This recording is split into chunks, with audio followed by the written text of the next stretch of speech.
Congress party Telangana రాష్ట్రంలో పగ్గాలు చేపట్టిన తర్వాత రియల్ ఎస్టేట్ కొంత మందగించింది అని చెప్పి ఎక్స్పర్ట్స్ అయితే చెప్తున్నారు. నిజంగా ఆ మాటల్లో వాస్తవం ఉందా లేదా ఇలాంటి విషయాలన్నీ తెలుసుకుందాం. ప్రస్తుతం మనతో ట్విట్టర్లో real estate expert Pavan Cherukuri ఉన్నారు. ఆయన అడిగి మరిన్ని విషయాలు తెలుసుకుందాం.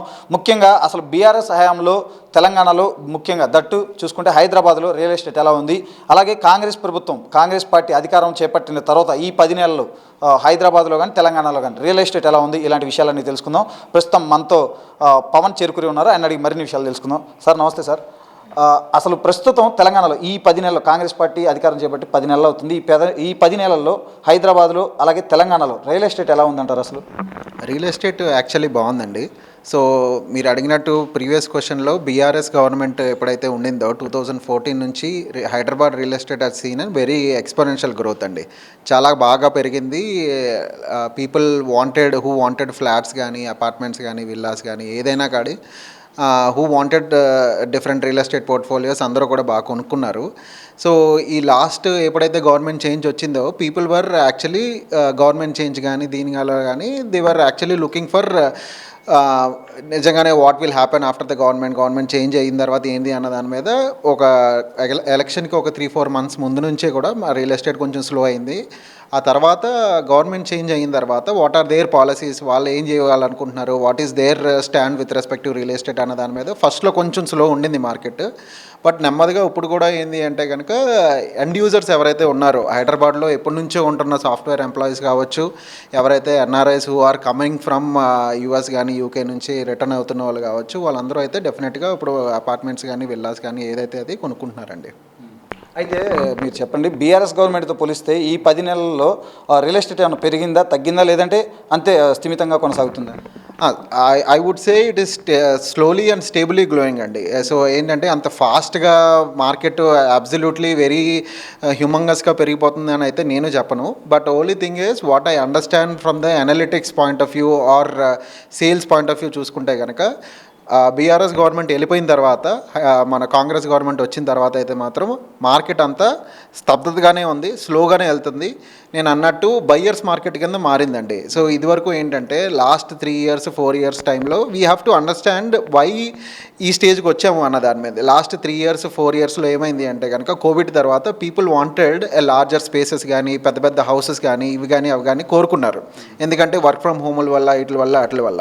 సో 1500 ఎస్ఎఫ్టీలో ఉంటున్న వాళ్ళకి they wanted 2500 3000 SFT size flats కావాలనుకున్నారు. So that's the demand that has been created in the last 3-4 years అండి. సో ఆ వచ్చిన డిమాండే ఇప్పుడు ప్రస్తుతానికి కంటిన్యూ అవుతుంది. సో అప్పుడు స్టార్ట్ చేసిన ప్రాజెక్టులు ఇప్పుడు పొజిషన్కి రావడము, సో ఇవన్నీ కూడా ఇప్పుడు ప్రస్తుతానికి నడుస్తున్నాయి. కాబట్టి people who wanted to stay in that houses, నేను నిజంగానే వచ్చి హైదరాబాద్లో ఉండాలనుకుంటున్నాను, లేదంటే నాకున్న ఇంటి నుంచి నేను అప్గ్రేడ్ అవుదాం అనుకుంటున్నాను, లేదంటే నేను ఒక ఎన్ఆర్ఐని, ఐఎమ్ కమింగ్ ఫ్రమ్ యుఎస్, నేను యుఎస్ నుంచి మూవ్ అయిపోయి ఇండియాకి షిఫ్ట్ అవుతున్నాను. సో వీళ్ళందరూ కూడా డెఫినెట్గా ఇప్పుడున్న ప్రైజెస్ బట్టైనా ఇంకోటైనా కొనుక్కుంటున్నారు. కానీ మార్కెట్ అయితే మాత్రం ఇదివరకు లాగా ఇన్వెస్టర్స్ అందరూ వచ్చి రియల్ ఎస్టేట్ ఆఫీసుల ముందు క్యూ కట్టేసి ఆ మార్కెట్ అయితే లేదండి.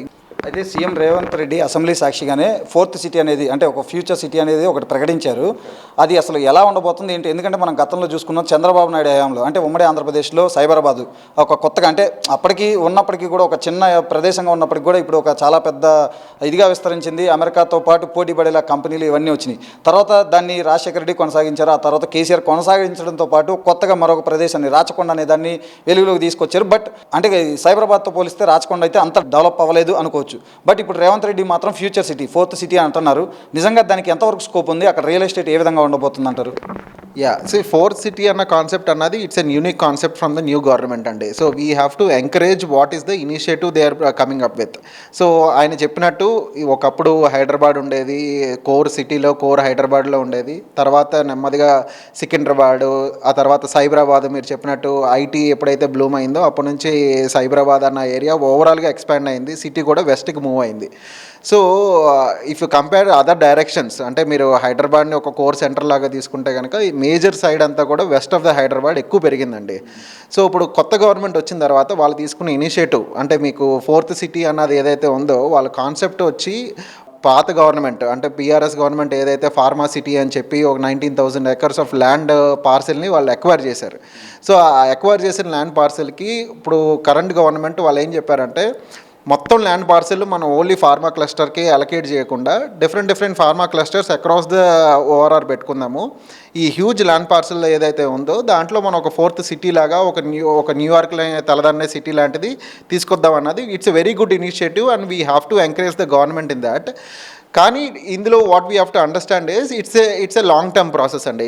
ఒక 1 డేలోనో 2 డేస్లోనో లేదంటే 3-4 మంత్స్లోనో అయిపోయే ప్రాసెస్ కాదు. కాబట్టి definitely it will take 5 years 6 years down the line ఒక ప్లాన్డ్ ప్రొసీజర్లోనే వెళ్తుంది గవర్నమెంట్ కూడా.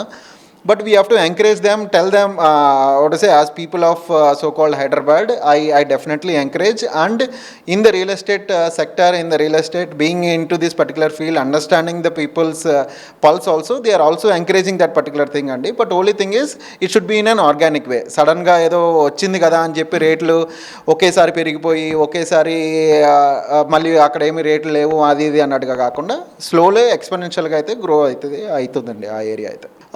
ఇప్పుడు ఎక్కడైతే అమీర్పేట నుంచి అక్కడ నుంచి ఇక్కడికి వచ్చి వర్క్ చేసే వాళ్ళకన్నా people are migrating to the new ప్లేసెస్లో లాగా the next 10 years 15 years Hyderabad is a global city. So ఇందులో డెఫినెట్గా వచ్చి ఫ్యూచర్లో ఎవ్రీ ఇయర్ కూడా population into this city is actually increasing. కాబట్టి the current infrastructure that is there in west of Hyderabad కావచ్చు, the core city of Hyderabad కావచ్చు, it might not be actually sufficient for the future generations అండి. So there is a very good scope of increasing the city. లిమిట్స్ని పెంచుకోవాలి, దానికి తగ్గట్టుగా infrastructure పెరగాలి, దానికి తగ్గట్టుగా మౌలిక వసతులు పెరగాలి. అన్నీ పెరిగిన తర్వాత definitely people will come and they will stay there అండి. That will be the future of Hyderabad. మనం అంటే there will be speculations that అక్కడేదో వాళ్ళ డబ్బుల కోసమో ఇంకోటి కోసం అనుకుంటున్నారు. కానీ బట్ డెఫినెట్లీ ఇంతమంది పాపులేషన్ ఫ్యూచర్లో కావాలి అంటే కనుక there should be this new future city that has to be developed. ఇది హైదరాబాద్లో అయితే ప్రస్తుతం రియల్ ఎస్టేట్ అనేది స్లో అండ్ స్టడీగా ఉంది. ఖచ్చితంగా రాబోయే రోజులు ఒక 3 ఏళ్ళు కానీ 4 ఏళ్ళు లేదా 5 ఏళ్ళలో కానీ ఖచ్చితంగా మళ్ళీ రియల్ ఎస్టేట్ అయితే ఊపందుకునే అవకాశం ఉంది. అందులోనూ ముఖ్యంగా చూసుకుంటే సీఎం రేవంత్ రెడ్డి ఆలోచనలు ఏవైతే ఉన్నాయో ఫోర్త్ సిటీ అనేది కనుక కంప్లీట్గా అక్కడ వర్క్స్ కనుక ఇవన్నీ స్టార్ట్ అయితే కనుక రాబోయే రోజుల్లో రియల్ ఎస్టేట్ అయితే మరింత పుంజుకునే అవకాశం ఉందని చెప్తున్నారు. ముఖ్యంగా చూసుకుంటే ఇట్లాంటి కొత్త సిటీస్ అనేవి పెరుగుతున్న ప్రజల అవసరాలకు అనుగుణంగా మౌలిక వసతులు కల్పించాల్సిన బాధ్యత ప్రభుత్వాలపైన ఉంది. కాబట్టి ఇటువంటి అవసరం అని చెప్పి కూడా చెప్తున్నారు.